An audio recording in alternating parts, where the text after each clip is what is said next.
Welcome to Student News. I'm Jennings Lee. And I'm Thea DeVos. This is news from the students, for the students.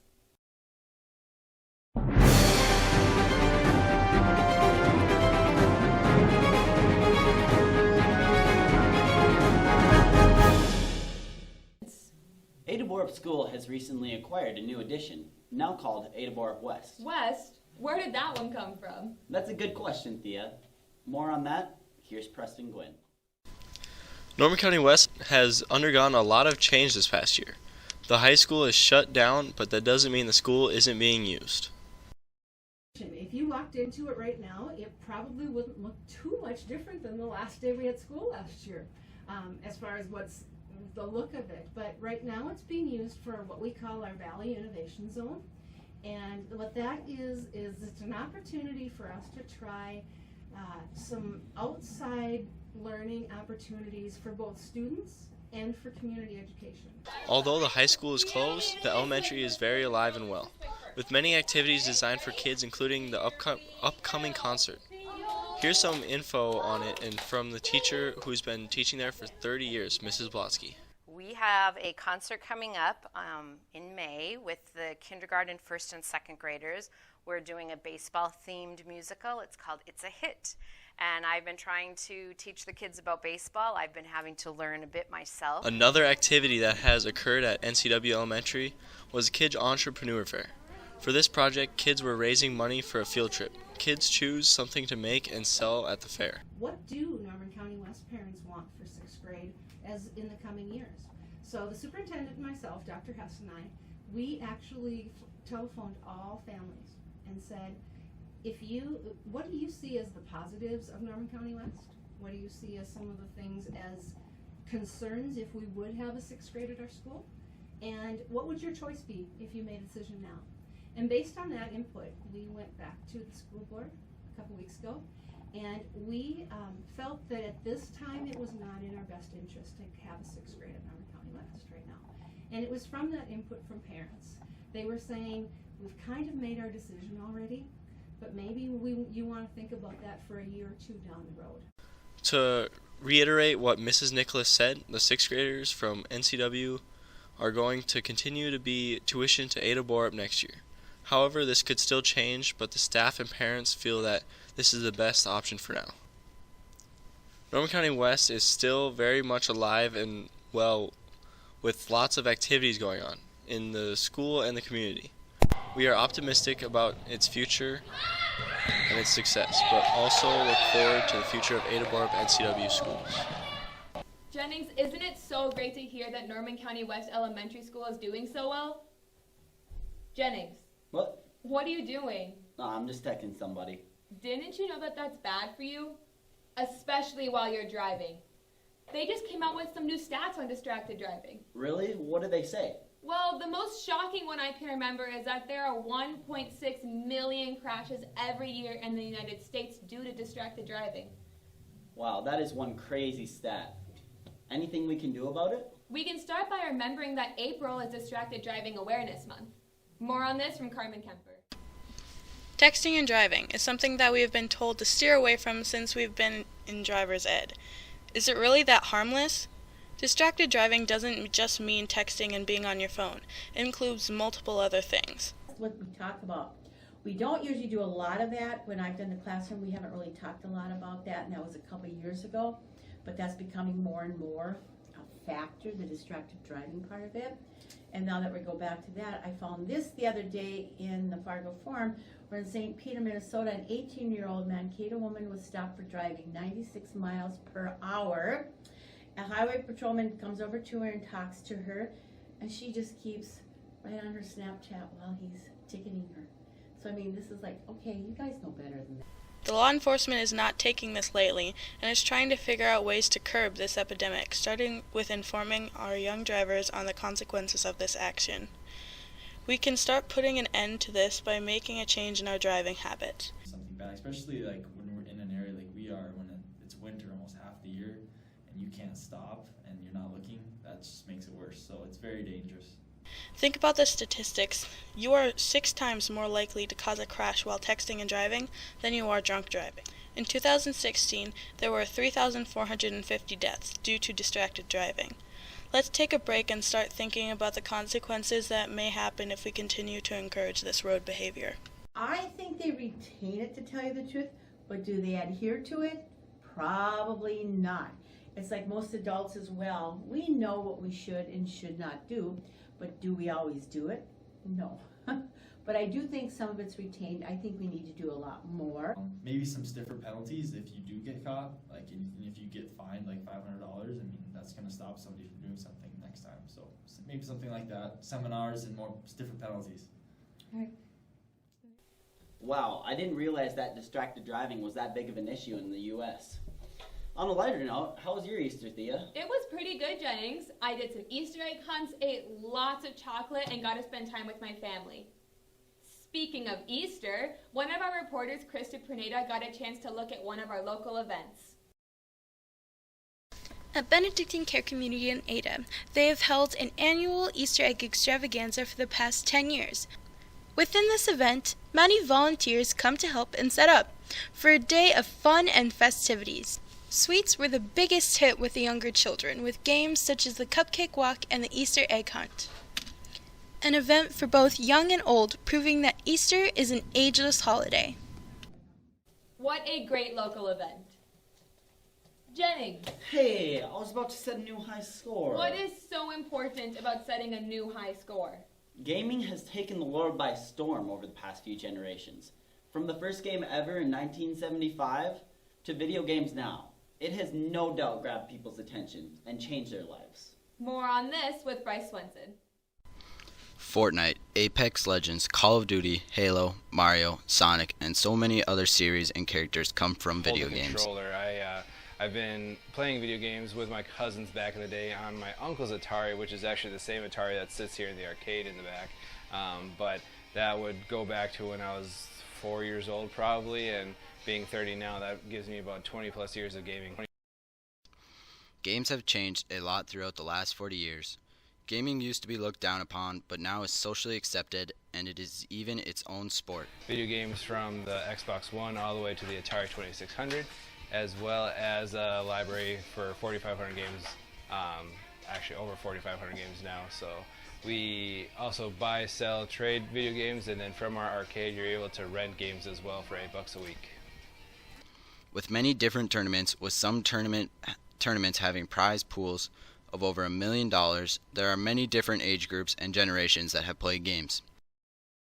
My favorite game of all time is Castlevania Symphony of the Night, which is out for PlayStation 1. It's a kind of an open world, side-scrolling action kind of hack and slash, hunt and find kind of game. But I'm a fan of like 3D action games. I like all the Assassin's Creed games, games where I go around, I unlock parts of the map, I go to look for treasures and just kind of busy myself that way. But my favorite PS2 game, Kingdom Hearts. Okay. And my favorite, maybe my favorite game of all time is X-Wing, 1995.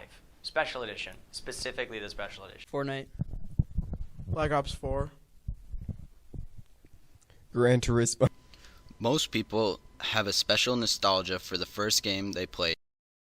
But I really stick to now more independent made games. I really appreciate the passion that goes into making video games. My background for college is in game development, so I just have a affinity towards those games. This game I remember playing was an early version of I believe it was like Madden 04 with my brother. Recently, the Notre Dame in France burned down, and a video game, Assassin's Creed Unity, is being used to help rebuild the cathedral because of its 3D modeling and the game designer's dedication to the project. Assassin's Creed Unity was a game that was based during the French Revolution, and all of the games in the Assassin's Creed series are known for creating things with a lot of historical accuracy. So the senior artist for this game, Caroline Muse, like you said, she took about 2 years to create Notre Dame. Like, it's a one-to-one recreation, and she collaborated with a historian, and for the most part, it is pretty spot on. Gaming has made an impact on generations of people. If you have never played video games before, there are many ways to try new and older games. Well, I don't know about you, but I agree with Bryce. Gaming has taken my life by a storm. I definitely have not been as interested in gaming as I have with social media lately, such as Instagram. I started a new page called the Prom Dress Drive. Really? What's that all about? Ebony Manriquez will be able to tell you more. Hi, I'm Ebony, and I'm here with Thea today to talk about the dress drive. So, Thea, what is this prom dress drive?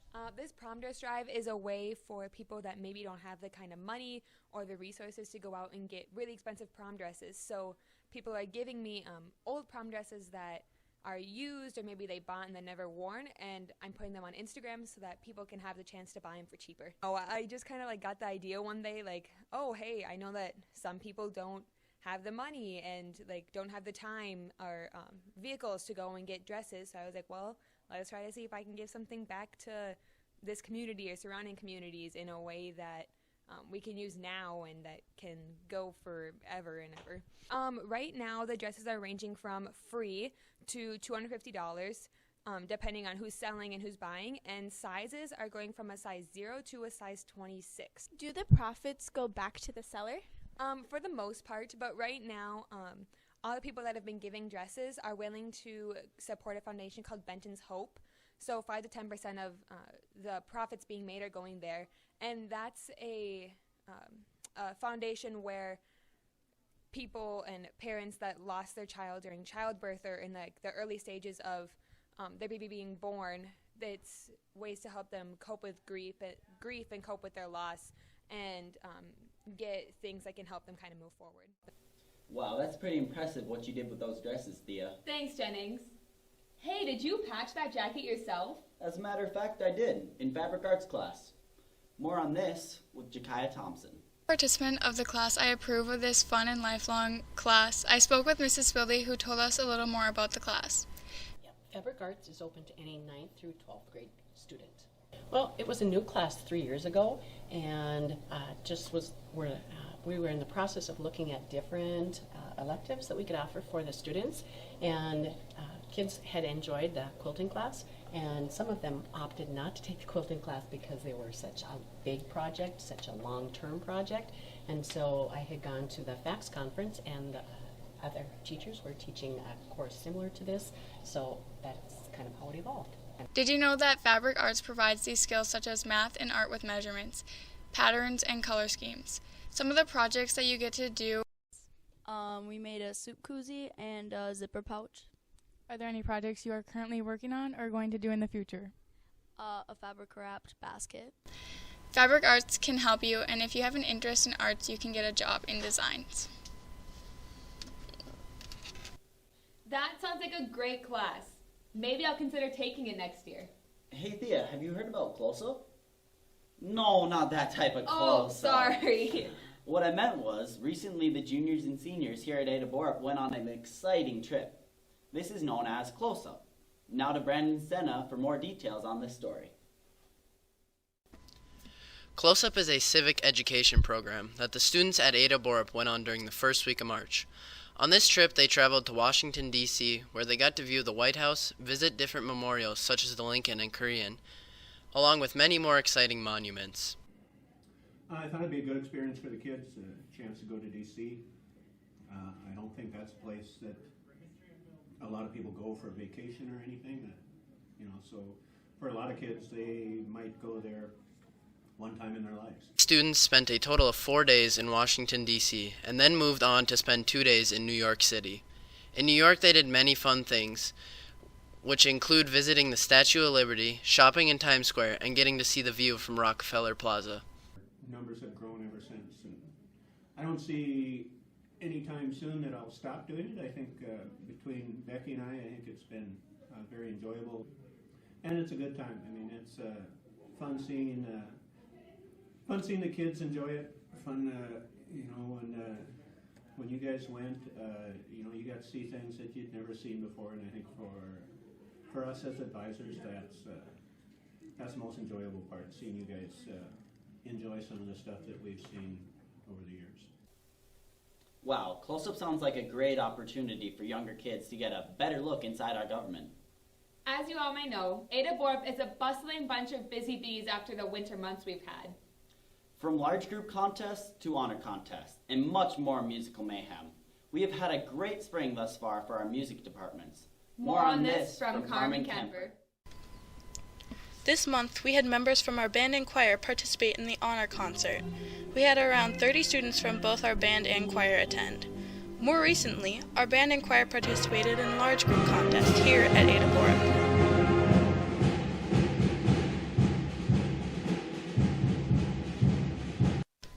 The choir double-starred with spectacular scores. The band also double-starred and showed exemplary talent in leadership when a student rose to the occasion and directed them to victory, overcoming unexpected obstacles that occurred that morning. Our school and staff were proud of what both groups accomplished, and we are all excited to see what else is to come for the spring concert and fall of next year. What a great way for kids to be involved in our music department. Through the years of history, people have been stuck with controversial questions that have sparked sometimes savage debates. Like, is water wet?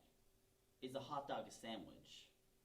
The new debate that is now taking a grip on Ada-Borup-West High School is the war between men and animals.